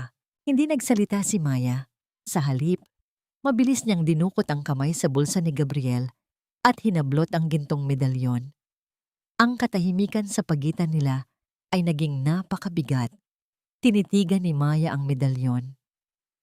Ang inisyal na DL ay nagniningning sa ilalim ng ilaw ng opisina. Ang kanyang mga luha ay nagsimulang pumatak, hindi dahil sa lungkot, kundi dahil sa isang katotohanang mas masakit kaysa sa pagtataksil ni Anton. Saan mo ito nakuha? Tanong ni Maya. Ang kanyang boses ay nanginginig sa galit. Ito ang medalyon ng tatay ko. Nawala ito noong gabing namatay siya sa insurance office. Ang insurance office na pag-aari ng pamilya mo. Huminga ng malalim si Gabriel. Hindi siya umiwas ng tingin. Maya, makinig ka. 10 taon kaming nagdusa. Sigaw ni Maya. Ang kanyang galit ay tuluyan ng sumabog. 10 taon kaming naghirap dahil hindi namin nakuha ang claim namin. At ikaw pala ang dahilan. Kaya mo ba ako iniligtas? Para pagtakpan ang kasalanan ng pamilya mo? Para magmukha kang bayani sa harap ng babaeng sinira niyo ang buhay? Isang matinding katahimikan ang muling namayani. Ang maskara ni Gabriel na isang tagapagligtas ay tila unti-unti nang nagkakapira-piraso sa harap ni Maya. Paano tutuloy ang isang babaeng ang akala niyang langit ay siya palang dahilan ng kanyang impyerno? Ang tagumpay ba ni Maya ay isa lamang malaking biro na idinisenyo ng lalaking pumatay sa kanyang pangarap 10 taon na ang nakalilipas? Hindi lahat ng luhang pumapatak ay tanda ng pagsisisi. Ang iba ay bunga lamang ng takot dahil wala na silang matatatakbuhan. Ang boses ni Maya ay tila nanggagaling sa isang napakalayong lugar, bagaman nakatayo siya ilang pulgada lamang ang layo mula kay Gabriel. Ang gintong medalyon sa kanyang palad ay tila naging isang piraso ng nagbabagang bakal. Sinusunog ang kanyang balat at ang bawat magandang alaala na binuo niya kasama ang lalaking nasa kanyang harap. Sa labas ng conference room, naririnig ang kalabog ng mga gamit na inilalabas mula sa opisina ni Anton. Ang bawat hakbang ng mga gwardiya na kumakaladkad kay Anton at Aling Carmela patungo sa labas ng gusali ay nagsisilbing ritmo ng kanilang tuluyang pagbagsak. Maya, hayaan mong magpaliwanag ako. Ang pakiusap ni Gabriel. Ang kanyang boses na dati ay puno ng kapangyarihan, ngayon ay nanginginig sa pagsusumamo. Subalit ang bawat salita niya ay tila hangin lamang na dumadaan sa pandinig ni Maya. Ipaliwanag? Isang mapait na ngiti ang sumilay sa mga labi ni Maya, habang ang mga luha niya ay tuluyan ng umagos, hindi dahil sa lungkot kundi sa matinding poot. Ano ang ipapaliwanag mo, Gabriel? Na ang yaman mo, ang kumpanya mo, at ang kapangyarihang ipinahiram mo sa akin ay itinayo sa ibabaw ng mga bangkay ng mga taong tulad ng tatay ko? Na habang kami ay nagugutom at namamalimos ng tulong, ikaw ay nagpapakasasa sa perang dapat ay pambuhay sa pamilya ko? Hindi nakasagot si Gabriel. Ang kanyang pananahimik ay ang pinakamasakit na kumpirmasyon. Sa sandaling iyon, ang pintuan ng conference room ay bumukas ng marahas. Pumasok si Anton. Gulo-gulo ang buhok at may mga galos sa muka mula sa pagpipilit na makawala sa mga gwardiya. Maya, maawa ka. Pinuposas na nila ako. Sigaw ni Anton. Ang kanyang boses ay puno ng desperasyon. Ang bahay natin, Ang bahay ni nanay, kinuha na ng bangko. Si Nicole, itinakas niya ang lahat ng pera. Maya, asawa mo ako. Hindi mo pwedeng gawin ito sa akin. Tumingin si Maya kay Anton. Ang lalaking dati ay itinuring niyang mundo, ngayon ay tailang isang maliit at kaawa-awang insekto na nagpupumiglas sa putikan. Wala na akong asawa, Anton. Ang tanging meron ako ngayon ay ang alaala ng isang babaeng pinatay niyo ni Aling Carmela sa loob ng 5 taon. Kasunod ni Anton ay ang pagpasok ng mga pulis. Ang malamig na bakal ng posas ay pumulupot sa mga kamay ni Anton. Ang tunog ng paglak ng metal ay tila naging pinal na tuldok sa kanilang pagsasama. Sa labas, sa sulyap ni Maya sa monitor ng CCTV, nakita niya si Aling Carmela na nakaupo sa gilid ng kalsada na paliligiran ng mga itinapong gamit nila, ang mga lumang unan, ang basag na kaldero, at ang mga damit na wala ng halaga. Ang tsisimosa ng barangay na dati ay tinitingala sa kayabangan, ngayon ay pinagtitinginan ng mga dumadaan ng may halong pandidiri at awa. Ito ang hagupit ng karma, ang mawalan ng lahat sa harap ng taong minsan mong minaliit. Dalhin na siya, ang malamig na utos ng opisyal ng pulisya. Maya! Maya!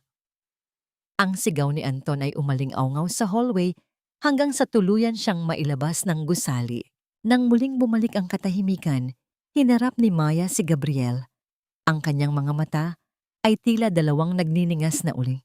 Dahan-dahan niyang inilapag ang medalyon sa ibabaw ng mesa. Ang tunog ng metal na tumama sa kahoy ay tila isang huling pamamaalam. Salamat sa pagliligtas sa akin, Gabriel, sabi ni Maya. Ang kanyang boses ay tuyot at walang buhay. Salamat, dahil itinuro mo sa akin kung paano maging matatag, pero hindi ko kayang tanggapin ang isang buhay na binili ng dugo ng aking ama. Mula sa araw na ito, nagbibitiw na ako bilang COO. Maya, huwag. Subok ni Gabriel na humakbang palapit, ngunit itinaas ni Maya ang kanyang kamay para pigilan ito. Huwag mo akong hawakan, ang banta ni Maya. Ang utang ko sa iyo para sa buhay ko ay bayad na sa lahat ng kitang kinita ng proyektong ito. Pero ang utang ng pamilya mo sa tatay ko, iyon ang paniningilin ko sa korte. Lumabas si Maya sa conference room, dala lamang ang kanyang dignidad. Habang naglalakad siya sa hallway ng kumpanya, ang bawat empleyado ay tumatabi para magbigay daan. Hindi na siya ang anino ng isang lalaking walang kwenta. Siya ay isang babaeng handang sunugin ang lahat para lamang makamit ang tunay na katarungan. Paglabas niya ng gusali, sinalubong siya ng mainit na sikat ng araw. Sa malayo, nakita niya si Nicole na isinasakay sa isa pang sasakyan ng pulis. Nahuli ito sa airport habang sinusubukang tumakas. Ang lahat ng nagtaksil sa kanya ay isa-isang nilalamon ng kanilang sariling mga bitag. Ngunit habang naglalakad si Maya palayo, isang itim na sasakyan ang huminto sa kanyang tapat.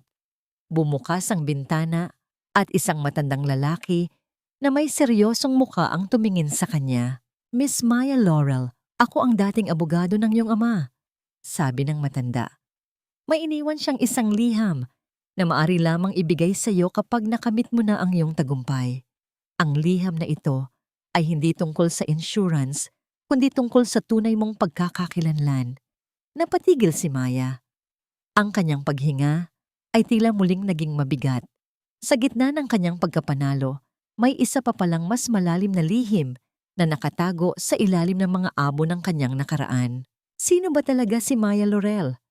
At anong katotohanan ang nakasulat sa liham na maaring magpabago sa lahat ng alam niya tungkol sa kanyang sarili at sa pamilyang nagtapon sa kanya?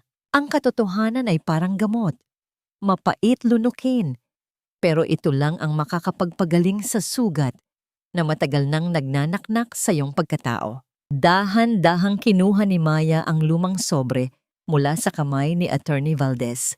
Ang papel ay nanilaw na sa paglipas ng panahon at ang bawat gilid nito ay tila marupok na gaya ng kanyang puso sa mga sandaling iyon.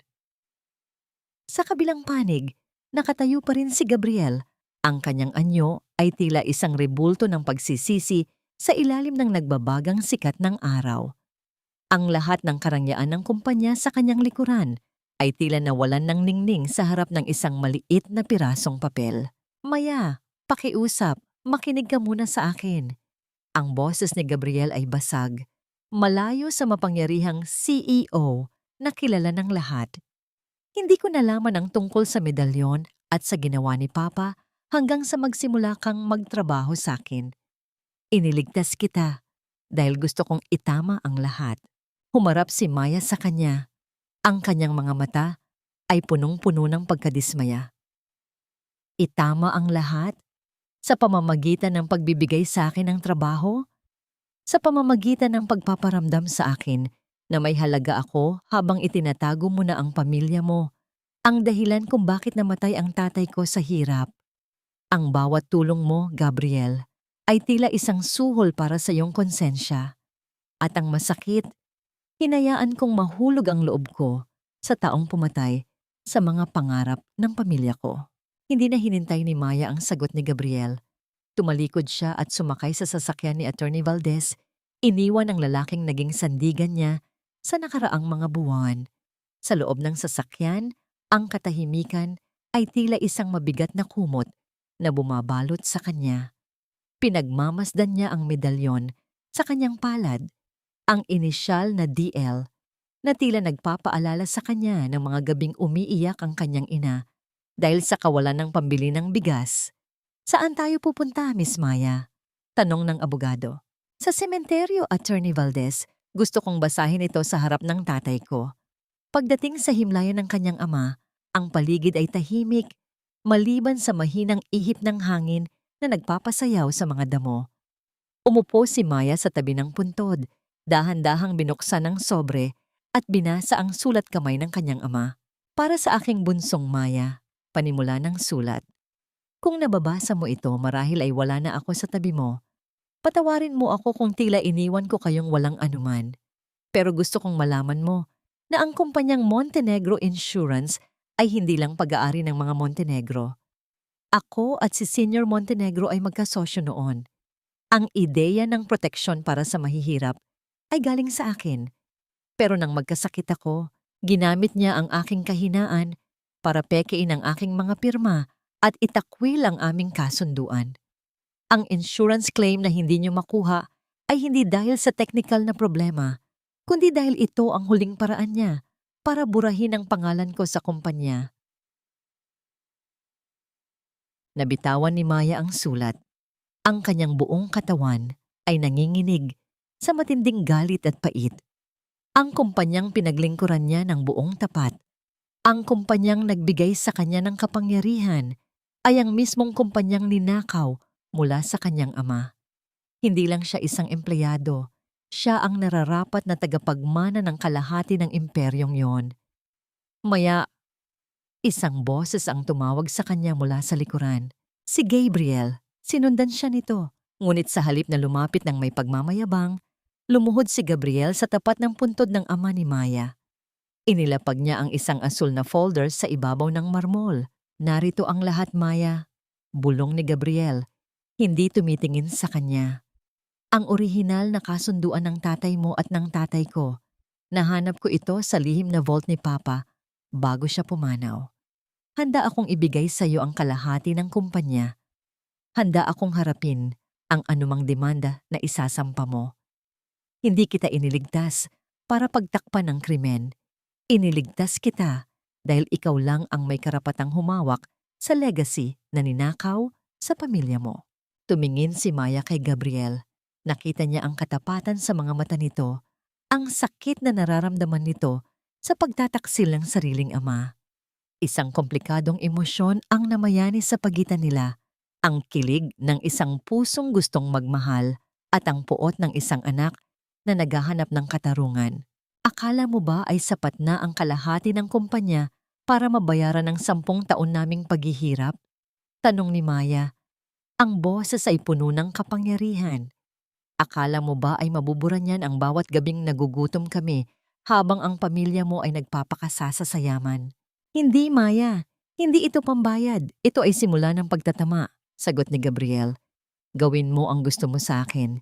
Kahit ipakulong mo pa ako, tatanggapin ko. Basta mapatawad mo lang ako sa mga kasalanang hindi ko man ginusto pero pinakinabangan ko. Tumayo si Maya, hawak ang mga dokumento. Aalis muna ako, Gabriel. Kailangan kong mag-isip. Huwag mo akong susundan. Habang naglalakad si Maya palabas ng sementeryo, isang mamahaling itim na kotse ang huminto sa kanyang gilid.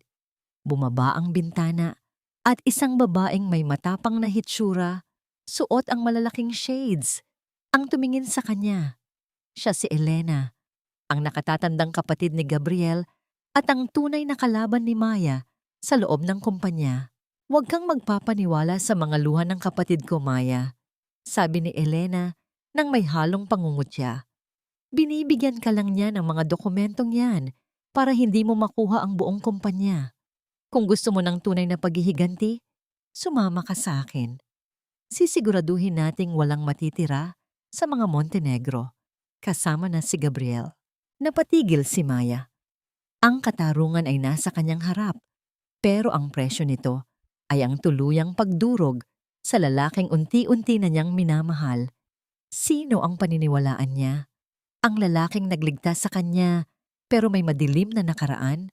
O ang babaeng nangangako ng kabuuan ng kanyang nakaw na yaman ngunit puno ng puot? Ang paghihiganti ay isang tasa ng lason na madalas nating inihahanda para sa ating mga kaaway, ngunit tayo rin ang unang nakakatikim ng pait nito bago pa man nating ito maipainom sa kanila. Ang malamig na hangin sa sementeryo ay tila humahagupit sa mukha ni Maya habang pinapanood niya ang pag-alis ng itim na kotse ni Elena Montenegro. Ang alok nito ay tila isang matalim na balaraw na inilagay sa kanyang mga kamay. Isang pagkakataon na ubusin ang lahat ng bakas ng pamilyang sumira sa kanyang ama, kasama na ang lalaking unti-unti nang nagpapatibok sa kanyang puso. Lumingon si Maya kay Gabriel na nananatiling nakaluhod sa tapat ng puntod ni Dante Laurel. Ang kanyang mga balikat ay nakabagsak, ang anyo ng isang taong handang tanggapin ang kamatayan para lamang sa kapatawaran. Sa mga sandaling iyon, ang galit ni Maya ay tila nakikipagbuno sa isang malalim na pag-unawa. Si Gabriel ay biktima rin ng kasalanan ng kanyang ama, isang anak na pilit itinatama ang baluktot na kasaysayan. Bakit, Gabriel? Mahina ang tinig ni Maya, halos tangay ng hangin. Bakit kailangan nating pagdaanan ito? Bakit parang laging may kapalit ang pag-ibig?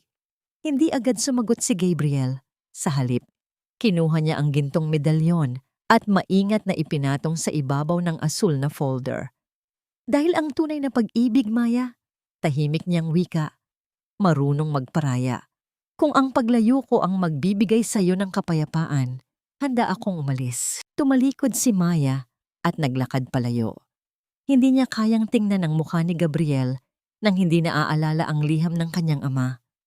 Nagtungo siya sa isang maliit na kapihan sa labas ng lungsod, isang lugar na walang nakakakilala sa kanya bilang Iron Queen o bilang ang kaawa-awang asawa ni Anton. Habang nakaupo siya sa isang sulok, kinuha niya ang kanyang cellphone. Isang mensahe ang bumungad sa kanya mula sa isang hindi kilalang numero. Nasa presinto si Anton. Nagwawala siya at pilit na humihingi ng tulong sa'yo. Sinasabi niyang papatayin siya ni Nicole sa loob kung hindi mo siya ilalabas. Isang mapait na ngiti ang sumilay sa mga labi ni Maya.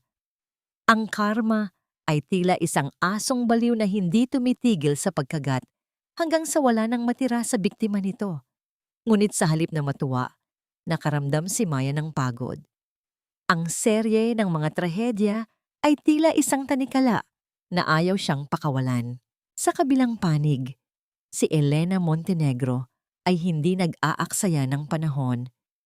Sa loob ng kanyang malawak na opisina, kausap niya si Nicole, ang babaeng inakala ni Anton na kakampi niya. Gawin mo ang trabaho mo, Nicole. Utos ni Elena habang humihit-hit ng sigarilyo. Idawit mo si Gabriel sa lahat ng ginawa niyo ni Anton. Sabihin mo na siya ang utak ng pag-leak ng documents. Kapag nabilanggo si Gabriel, mawawalan ng kakampi si Maya at madali nating mababawi ang mga shares na ibinigay ng kapatid ko sa kanya. Paano si Anton? Tanong ni Nicole. Ang kanyang mukha ay balot ng takot at kasakiman. Hayaan mo siyang mabulok sa loob. Wala na siyang silbi. Sagot ni Elena ng may malamig na tawa. Kinabukasan pumasok si Maya sa kumpanya na tila walang nangyari. Ang bawat hakbang niya ay puno ng determinasyon. Ngunit bago pa man siya makarating sa kanyang opisina, hinarang siya ng mga audit team at ilang opisyal ng gobyerno. Miss Maya Laurel, may warrant kami para sa paghahalughog ng iyong opisina, sabi ng isang opisyal. May seryosong reklamo laban sa iyo at kay Mr. Gabriel Montenegro tungkol sa insider trading at falsification of documents. Napatigil si Maya. Tumingin siya sa dulo ng hallway at nakita si Elena na nakatayo doon. May hawak na baso ng wine at nakangiti ng matagumpay. Ang regalo ni Elena kahapon ay isa palang patibong. Gusto nitong pabagsakin silang dalawa ni Gabriel ng sabay. Sa gitna ng kaguluhan, nakita ni Maya si Gabriel na pinapaligiran din ng mga awtoridad. Nagtagpo ang kanilang mga mata. Sa kabila ng panganib, nakita ni Maya ang isang senyas mula kay Gabriel, isang pagtango na tila nagsasabing, magtiwala ka sa akin. Isang gintong sandali ang naganap sa gitna ng tensyon. Sa gitna ng paghila ng mga opisyal sa kanya, yumuko si Maya para damputin ang isang maliit na laruan na nahulog ng isang anak ng janitor na kanina pa umiiyak sa gilid. Dahan-dahan niya itong ibinigay sa bata at ngumiti ng buong tamis. Huwag kang matakot, magiging maayos din ang lahat, bulong niya. Ang simpleng kilos na ito ay napanood ng lahat ng empleyado, isang patunay na sa kabila ng lahat ng dumi ng mundong ginagalawan niya, nanatiling buo ang kanyang puso. Ngunit ang kapayapaang yon ay panandalian lamang. Biglang tumunog ang alarm ng gusali. Isang usok ang nagsimulang lumabas mula sa server room. Ang mga dokumentong magpapatunay sa kawalang sala ni Maya at ang mga ebidensya laban sa ama ni Gabriel ay nandoon sa loob. Ang mga file! Sigaw ni Maya. Sa gitna ng usok at kaguluhan, nakita ni Maya si Anton na tila nakatakas sa presinto o pinalabas ng ilegal na may hawak na liyab ng apoy sa tapat ng server room. Ang kanyang mukha ay puno ng baliw ng ngiti. Kung hindi ka magiging akin, Maya, walang maiiwan sa'yo. Sigaw ni Anton bago ibinato ang apoy sa loob. Ang katarungan ba ni Maya ay tuluyan na ring magiging abo? O may huling alas pa si Gabriel na hindi alam ng lahat? Ang pinakamalaking pagkakamali ng isang kaaway ay ang isiping ang apoy ay makakasunog sa isang kaluluwang matagal nang dumaan sa impyerno. Ang bawat dila ng apoy na sumusunggab sa server room ay tila mga kamay na nagnanakaw sa huling pag-asa ni Maya. Ang makapal na itim na usok ay dahan-dahang lumalamon sa liwanag ng hallway habang ang init ay humahapdi sa balat ni Maya. Sa gitna ng kaguluhang ito, ang baliw na tawa ni Anton ay umaalingaw-ngaw. Isang tunog na puno ng puot at kawalan ng katinuan. Wala na ang mga ebidensya mo, Maya. Wala na ang katarungan mo. Sigaw ni Anton. Ang kanyang mga mata ay nanlilisik habang hawak ang isang bakal na tubo. Babalik ka sa putikan. Babalik ka sa akin dahil wala ka nang pupuntahan. Akma siyang lalapit kay Maya nang isang matatag na braso ang humarang sa kanya. Si Gabriel. Sa kabila ng panganib at ng usok, nanatiling kalmado ang mukha ni Gabriel, ngunit ang kanyang mga mata ay nagpapakita ng isang puot na ngayon lang nakita ni Maya. Hindi mo na siya muling mahahawakan, Anton. Kahit kailan. Ang malamig na sabi ni Gabriel.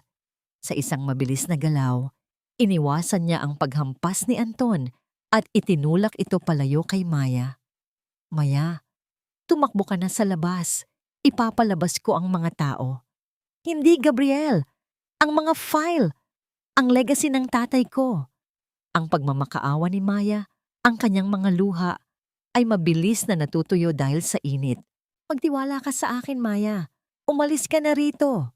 Sigaw ni Gabriel habang pilit na pinipigilan si Anton na muling sumugod. Sa gitna ng takbuhan ng mga empleyado, At ang tunog ng papalapit na mga bumbero, nakita ni Maya si Elena Montenegro sa dulo ng kabilang hallway. Kalmado itong nakatayo, pinapanood ang pagkawasak na tila ba isa itong magandang palabas. Doon natanto ni Maya ang isang bagay. Si Elena ang nagpalabas kay Anton sa presinto. Si Elena ang nagbigay ng pagkakataon sa baliw na lalaking ito para gawin ang maruming trabaho. Sa halip na tumakbo palabas, naglakad si Maya patungo kay Elena. Ang bawat hakbang niya ay puno ng bigat at paninindigan.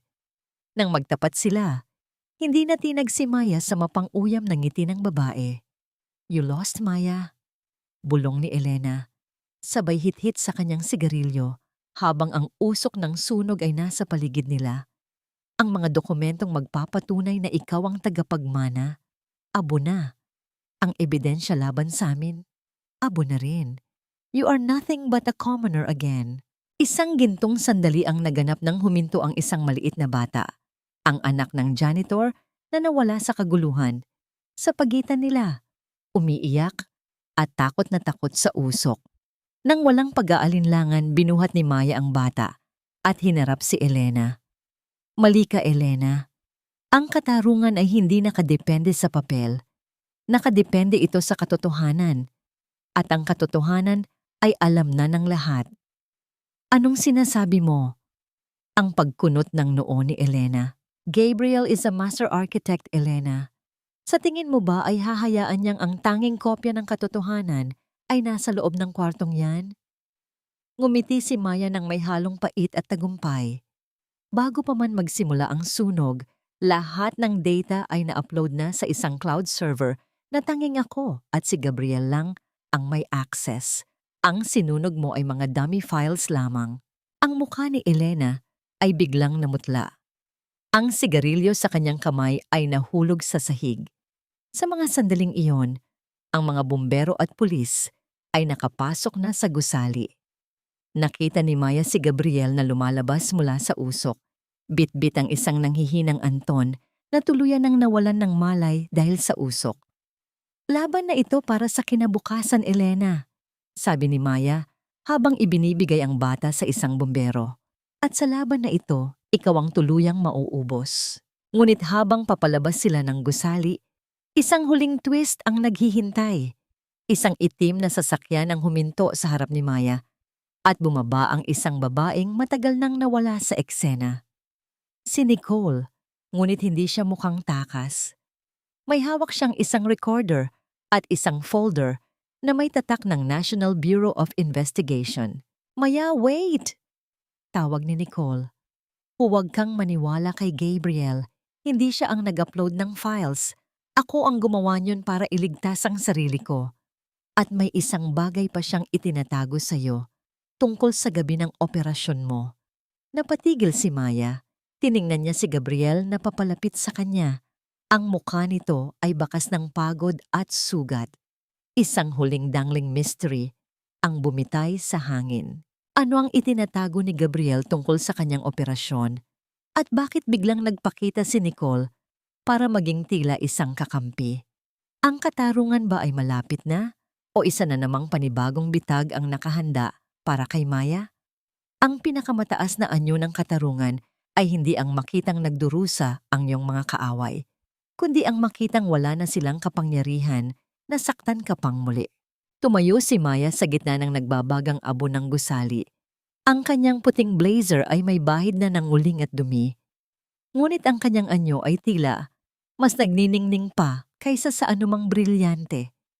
Hinarap niya si Nicole, ang babaeng naging mitya ng kanyang unang pagbagsak, na ngayon ay tila isang basang sisiw na nanginginig sa takot sa harap ng mga ahente ng gobyerno.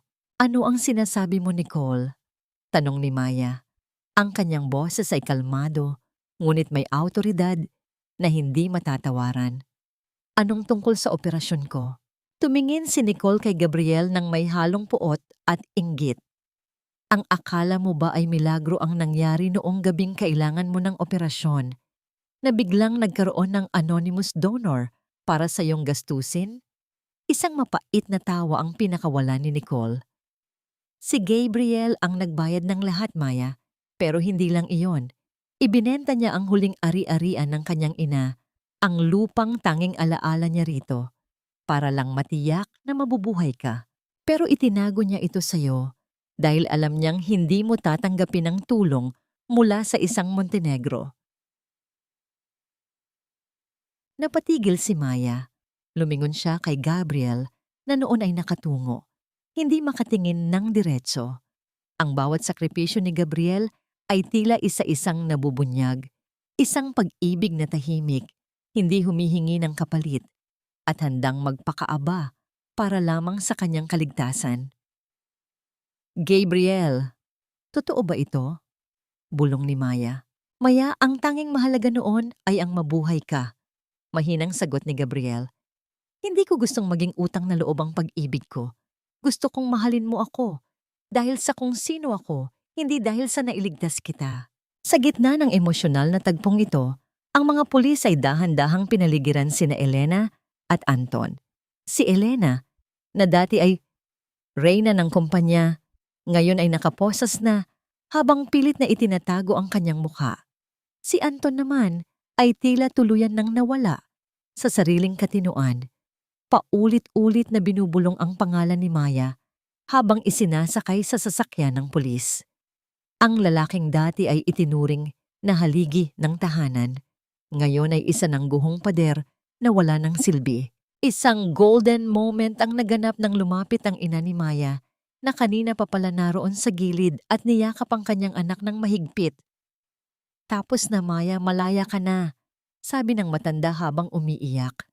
Ang yakap na yon ay tila nagpawi sa lahat ng pagod at sakit na tiniis ni Maya sa loob ng maraming taon. Sa sandaling iyon, naramdaman ni Maya na sa wakas, ang kanyang kaluluwa ay nakauwi na sa tunay na tahanan. Ilang linggo ang lumipas, ang balita tungkol sa pagbawi ni Maya Laurel sa Montenegro Laurel Group ay naging headline sa lahat ng pahayagan. Sa kanyang unang araw bilang board chairman, hinarap ni Maya ang lahat ng empleyado. Ngunit hindi siya nagsalita tungkol sa kita o sa kompetisyon. Nagsalita siya tungkol sa dangal, sa katapatan, at sa pagbibigay ng pagkakataon sa mga taong minaliit ng lipunan. Ang kumpanyang ito ay hindi na itatayo sa ibabaw ng kasinungalingan. Anunsyo ni Maya sa harap ng mga reporter. Ibabalik natin ang bawat sentimo na ninakaw sa mga pamilyang tulad ng sa akin. Nang matapos ang press conference, naglakad si Maya patungo sa rooftop ng gusali. Doon, naghihintay si Gabriel. Ang paglubog ng araw sa Manila Bay ay nagbibigay ng isang kulay kahel na liwanag sa paligid, tila isang hudyat ng pagtatapos ng isang mahabang gabi. Ano na ang susunod na plano mo, Chairman Maya? Biro ni Gabriel, bagaman bakas sa kanyang mga mata ang kaba kung may lugar pa ba siya sa bagong buhay ng babae. Lumapit si Maya sa kanya at kinuha ang kanyang kamay. Ang init ng palad ni Gabriel ay tila isang pangakong hindi na muling mapapako. Ang plano ko ay itama ang huling pagkakamali ng nakaraan, sabi ni Maya. Gusto kong buuin ang kinabukasan na hindi na kailangang itago ang katotohanan. Kasama ba ako sa kinabukasan na na yon? Tanong ni Gabriel. Ngumiti si Maya. Isang ngiting puno ng pag-asa at tunay na kaligayahan. Ikaw ang unang pahina ng kinabukasan na yon, Gabriel. Ngunit sa gitna ng kanilang paglalapitan, biglang tumunog ang telepono ni Maya. Isang tawag mula sa ospital kung saan dinala si Anton. Miss Maya, may huling kahilingan si Anton bago siya tuluyang ilipat sa mental facility. May isang bagay daw siyang itinago sa ilalim ng sahig ng dati ninyong bahay. Isang bagay na tungkol sa iyong ama na hindi pa nahanap ng sinuman. Napatigil si Maya. Ang anino ba ng nakaraan ay sadyang ayaw siyang bitawan? O ito ang huling susi para sa kanyang ganap na kapayapaan? Ang huling kabanata ng isang masalimuot na kwento ay hindi laging nagtatapos sa isang marangyang pagdiriwang, kundi sa isang tahimik na pagtanggap sa katotohanang ang lahat ng sugat, gaano man ito kalalim, ay may kakayahang maghilom sa tamang panahon. Tumayo si Maya sa harap ng lumang bahay ni na Anton. Ang bahay na dati ay tila isang malaking bilangguan para sa kanya. Ngayon, ang bakuran ay puno na ng mga tuyong dahon at ang pintura ng pader ay unti-unti nang nagbabakbak. Sa ilalim ng utos ng korte, ang bahay na ito ay ibebenta na para pambayad sa mga utang ng pamilya San Jose. Ngunit bago ito tuluyang maipasakamay sa iba, kailangan ni Maya na mahanap ang huling piraso ng kanyang nakaraan. Kasama si Gabriel, dahan-dahan silang pumasok sa loob. Ang amoy ng alikabok at kalumaan ay sumalubong sa kanila. Sa ilalim ng isang gumagalaw na tabla sa sahig ng lumang silid ni Maya, nahanap nila ang isang maliit na kahon ng kahoy. Nang buksan ito ni Maya, hindi ginto o mamahaling hiyas ang bumungad sa kanya. Sa loob ay may isang kupas na litrato ng kanyang ama noong ito ay bata pa. Karga-karga ang isang sanggol na walang iba kundi si Maya. May kasama rin itong isang sulat na may petsang 1 linggo bago pumanaw ang kanyang ama. Maya anak, kung sakaling hindi man ako makasabay sa iyong paglaki, laging mong tandaan na ang iyong pangalan ay hango sa isang maliit na ibon. Ang Maya ay maaring maliit at tila mahina, ngunit ito ay malayang lumilipad sa gitna ng bagyo. Huwag mong hahayaang ikulong ka ng kahit na sino sa isang hawla ng pag-aalinlangan. Ang iyong halaga ay hindi nasusukat sa ginto ng iba, kundi sa tatag ng iyong sariling mga pakpak. Niyakap ni Maya ang sulat sa kanyang dibdib, habang ang mga luha ng ganap na pagpapalaya ay dahan-dahang umagos. Sa sandaling iyon, nahanap na niya ang huling sagot. Ang kanyang ama ay palaging naniniwala sa kanya, kahit noong mga panahong siya mismo ay sumuko na sa sarili. Nahanap mo na ba ang hinahanap mo, Maya?